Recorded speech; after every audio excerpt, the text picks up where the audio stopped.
আজকে সালমান শাহ নাই, এই জন্য সবাই সালমান শাহর প্রশংসা করতেছে। কিন্তু যখন সালমান শাহ ছিল, সবাই সালমান শাহর বিপক্ষে ছিল। নিজের এত চুলটাও ছেড়তে পারেন নাই, হাতে গোনা কিছু অশ্লীল সিনেমা উপহার দিচ্ছেন, তারপরে হারাই গেছেন। নিজেদেরকে আপডেট করে 2024-এ নিয়ে আসতে পারেন নাই, সেই রাগ কেন শাকিব খানের উপরে ঝাড়বেন? সেই অধিকার তো আপনার নাই।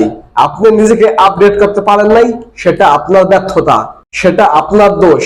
আপনার মধ্যে যোগ্যতা নাই, আপনার কোনো কোয়ালিটি নাই।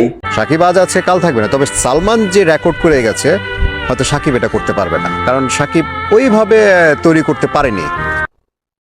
ঠিকই বলছেন। শাকিব খান রে ভুলে যাইবো আর আপনারে মনে রাখবো। আপনি বাংলাদেশের শ্রেষ্ঠ একজন নায়ক।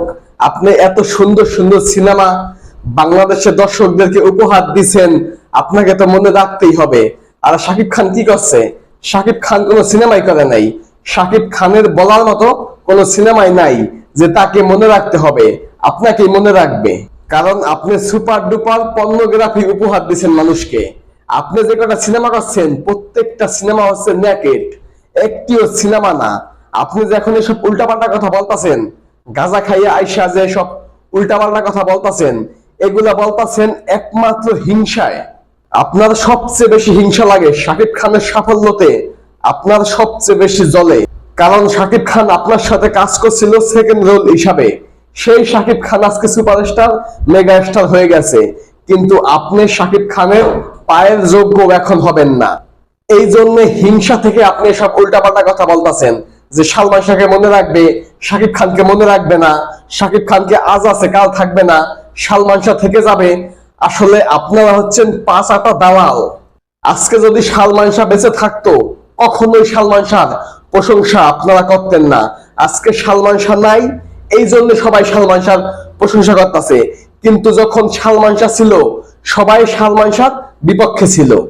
বাংলাদেশের কালচারই হচ্ছে এমন, যে থাকবে না তাকে নিয়ে লাফালাফি করো, যে আছে তাকে ছুঁড়ে ফেলে দাও।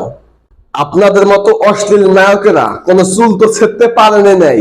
যে ছেড়তাছে তাকেও বাহাবা দিবেন তো দূরের কথা, তাকে বাধা দেওয়ার চেষ্টা করেন।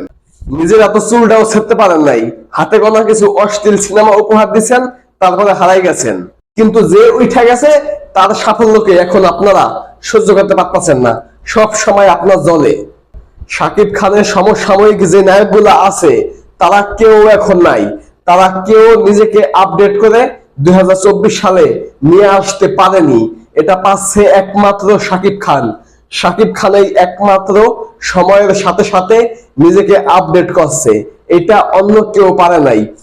যারা পারে নাই তাদের এখন জ্বলে শাকিব খানের সাফল্য দেখে। তারাই বলে যদি মান্না থাকতো, যদি সালমান শাহ থাকতো, তাহলে শাকিব খান হতে পারতো না। আপনাদের কথাই মেনে নিলাম, কিন্তু মান্না আর সালমান শাহ মারা গেছে, আপনারা তো মরেন নাই, আপনারা তো বাইচা আছেন সবাই। তাহলে আপনারা কেন চুলটা ছেড়তে পারলেন না? আপনাদের তো কোনো যোগ্যতা নাই। শাকিব খানের সিনেমার সাইড ক্যারেক্টার করার যোগ্যতাও এখন আপনাদের নাই। এই জন্য আপনারা সহ্য করতে পারেন না, জেলাস ফিল করেন, আর শুধু শাকিব খানকে নিয়ে উল্টাপাল্টা কথা বলেন। এখন সালমান শাহর পক্ষে কথা বলেন, মান্নার পক্ষে কথা বলেন, কিন্তু তারা যখন ছিল তখন তাদের পক্ষে কথা বলতেন না। আপনাদের হচ্ছে ক্যারেক্টার লুজ। যে যখন থাকবে তখন তাকে কিভাবে মূল্যায়ন করতে হয় সেটা আপনারা শেখেন নাই। যখন মানুষটা মারা যায় তখন তাকে নিয়ে ফালাফালি লাফালাফি করেন। নেকেট সিনেমা বানাইছেন, নিজেদেরকে আপডেট করে 2024-এ নিয়ে আসতে পারেন নাই, সেই রাগ কেন শাকিব খানের উপরে ঝাড়বেন? সেই অধিকার তো আপনার নাই। আপনি নিজেকে আপডেট করতে পারেন নাই, সেটা আপনার ব্যর্থতা, সেটা আপনার দোষ।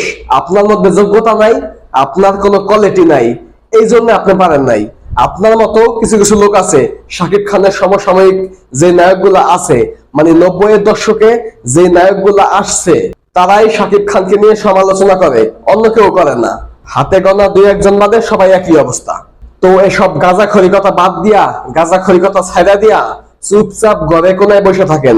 সিনেমাতে তো আজ জীবনে চান্স পাইবেন না, কোন সিনেমায় সাইড ক্যারেক্টার করার সুযোগও আপনারা আর পাইবেন না। চুপচাপ থাকেন, উল্টাপাল্টা কথা বইলা মানুষের হাতে গাইল খাইয়েন না। যত সব ফালতু অশ্লীল নেকেট নায়ক, নিজেদের কোনো যোগ্যতা নাই, শুধু অন্যের নামে গীবত করতে পারে এইসব ফালতু অশ্লীল নায়কেরা। তো এসব ফালতু নায়কদেরকে নিয়ে আপনারা কি বলতে চান অবশ্যই কমেন্ট বক্সে কমেন্ট করে জানাবেন। ধন্যবাদ সকলকে সম্পূর্ণ ভিডিওটি দেখার জন্য। সকলেই ভালো থাকবেন। আসসালামু আলাইকুম।